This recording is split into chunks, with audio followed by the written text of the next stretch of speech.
Bonjour, aujourd'hui nous allons réaliser des baguettes traditionnelles. Pour faire ces baguettes, on va utiliser de la farine. Donc la farine, ce sera de la type 65. On en utilisera 500 grammes. Ensuite, on prendra 350 grammes d'eau. On prendra 8 grammes de sel et 6 grammes de levure. D'accord ? Pour commencer, je vais prendre mon bol du batteur. Je vais mettre l'eau. Dessus, je vais rajouter la farine. Je vais le mettre dans mon batteur.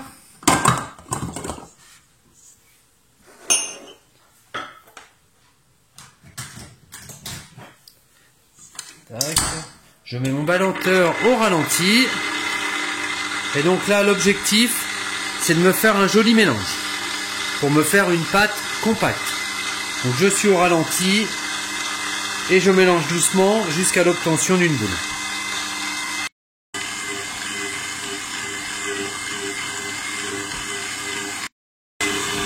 Voilà, ça fait environ 32 minutes que je fais mon pétrissage, donc j'ai bien qu'une boule. Donc ce que je vais faire, hop, je relève pour regarder comment est ma pâte. Je vais corner les bords pour qu'il n'y ait rien autour. Donc avec une maryse, avec une corde si on a une corde ou autre chose. Voilà. Je laisse bien ma boule de pâte en bas. Et donc maintenant ce que je vais faire, je vais la laisser comme ça se reposer pendant 45 minutes à 1 heure. D'accord ? On appelle ça l'autolyse. Donc je la couvre bien et on revient dans 1 heure. Voilà, j'ai laissé poser ma pâte 1 heure. Donc maintenant, je vais remettre le batteur. Voilà, je vais remettre le batteur tout doucement. Et je vais mettre en premier ma levure. Donc je vais mettre ma levure en petits morceaux. Voilà. Et je mets le ballotteur au ralenti que ma levure se mélange.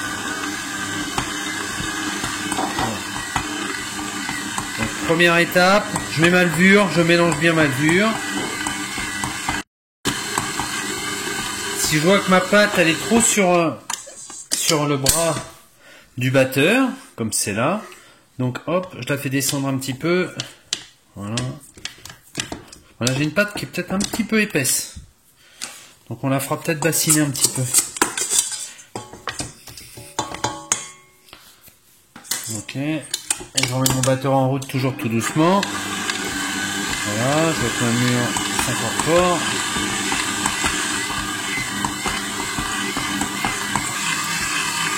Voilà, ma levure est mélangée. Donc maintenant je vais rajouter mon sel. Donc je rajoute tout mon sel. Je mets le pétrin un petit peu plus rapide. Et là je suis parti pour 6 minutes de pétrissage. Donc je vais mettre un petit chrono. Je le mets, voilà, je le mets assez rapidement et ça mélange comme ça pendant 6 minutes. Voilà, ça fait 6 minutes de pétrissage, donc j'arrête mon pétrissage. Je vais regarder 7 minutes de pétrissage. Je vais regarder ma pâte. Donc ma pâte elle colle pas mal. Plutôt que de mettre de la farine, je vais mettre mes doigts dans l'eau pour pouvoir la travailler parce que là le but c'est qu'elle reste quand même, voilà, pour voir un petit peu impeccable. On a un joli réseau glutineux. Donc ma pâte elle est prête. Donc ce que je vais faire maintenant, je vais l'enlever de mon cul de poule. Tac. Voilà, je vais l'enlever de mon cul de poule. Donc avec une corne, hop, je crape tout. Ensuite je récupère ma pâte. Je la mets sur mon plan de travail. Donc je sais que ça va coller, hein, donc je vais travailler un petit peu la corne. Donc l'idée, hop, je le ramène un petit peu. Voilà, je ramène un tout petit peu mes bords. Voilà, et maintenant je vais mettre un petit après. Ouais, elle est vraiment bien cette pâte. Impeccable. Donc, je vais la mettre. Je vais faire un après d'environ 1 heure. Donc je vais la mettre dans un bassin assez gros puisque je l'utiliserai après pour la stocker au frigo. Hein, qu'elle puisse tripler. Normalement elle triplera pas, mais qu'elle puisse triper dans l'idée. Hop, je mets tout dedans. Voilà. Impeccable. Voilà, hein, c'est des pâtes assez liquides, je sais pas si on pourrait dire assez liquides, hein, qui sont vraiment bien hydratées. Donc je vais la mettre là, et puis je vais mettre un petit film quand même, ou je vais mettre un torchon, ça suffira. Je vais juste mettre un torchon pour la garder et éviter que ça sèche. Et donc là, je la laisse reposer 1 heure. Voilà, on a laissé un après d'une petite heure. Impeccable, ma pâte est là. Donc là, je vais utiliser un petit peu de farine. Je vais fariner mon plan de travail. Avec ma corne, je vais venir chercher toute ma pâte. Voilà. Voilà. Et donc là, je vais venir lui donner une forme. Ok, je vais ramener les bords. Je ramène les bords. Voilà, je mets de la farine, mais j'essaie de ne pas en mettre de trop. Voilà. Impeccable. Et là, je vais me faire une belle boule. Voilà.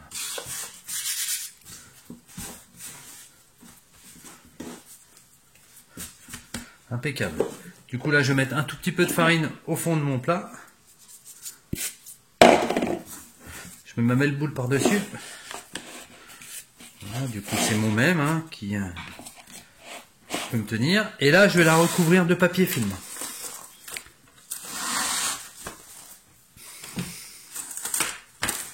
Voilà. Je vais filmer même au contact. Voilà. Et là, je vais la mettre au frigo pour environ une dizaine d'heures. Donc, ce sera entre 8 et 12, hein, selon ce qu'on entend. Hein. Hein, l'idée maintenant, c'est de la retravailler demain matin et de la bloquer vraiment au frais. À demain matin. Voilà, ma pâte, elle a passé 9 heures au frigo. Je l'ai sortie il y a presque 1 heure pour qu'elle se détende un peu, qu'elle revienne à température. Maintenant, je vais enlever mon film. Voilà.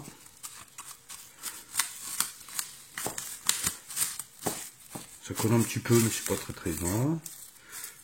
Voilà, impeccable. Voilà. Hop. Là, je vais utiliser un petit peu de farine. Je vais fariner un petit peu mes bords. Je vais prendre ma corne. Je farine un petit peu mon plan de travail.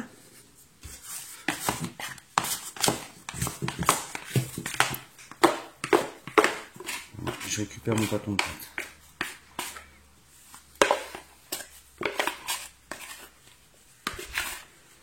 Voilà, impeccable. Voilà.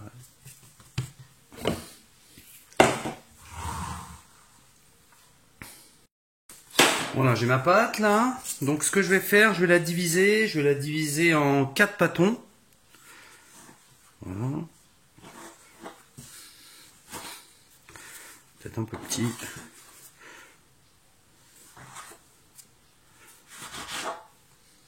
L'idée, oh là, c'est pas équitable. Hein, l'idée, c'est de faire des pâtons d'environ 200 grammes. Voilà, j'ai réalisé mes 4 pâtons. Donc maintenant, je vais préparer mon four. Donc pour mon four, je vais mettre une plaque de four à l'envers.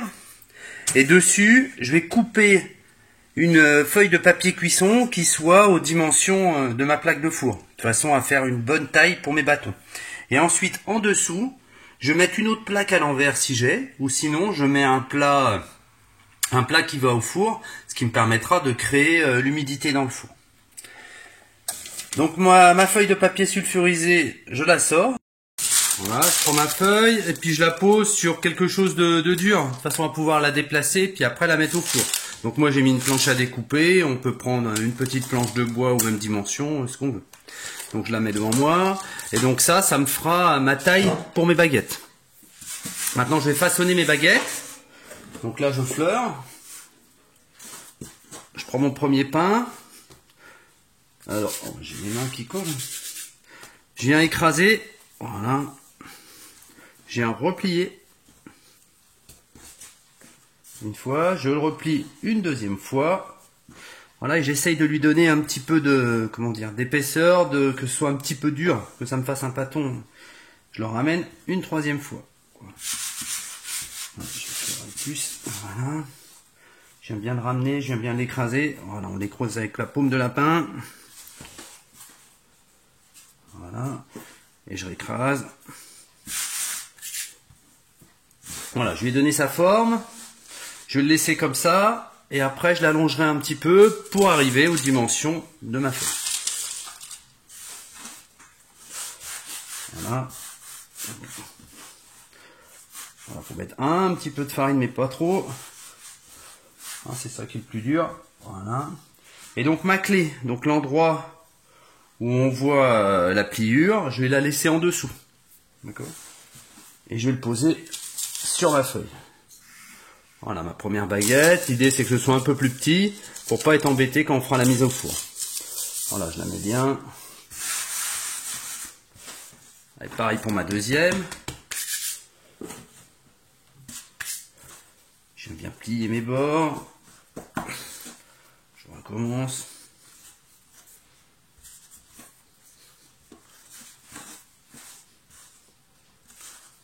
Voilà, je fais 3 voire 4 pliures.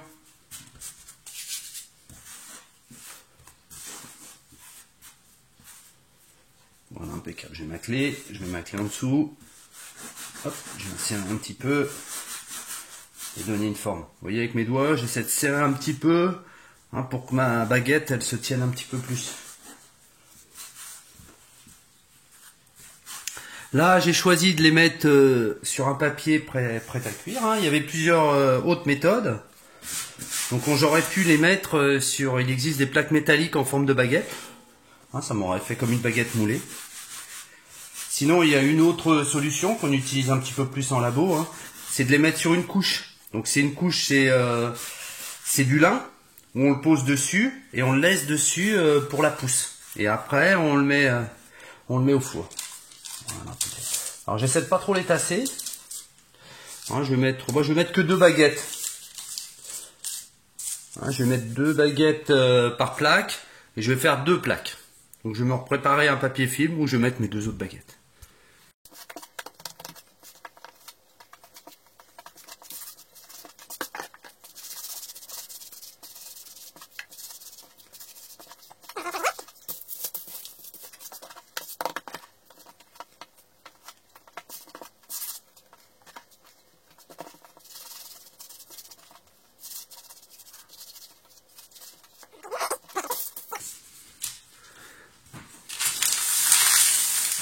Voilà, j'ai réalisé mes 4 baguettes.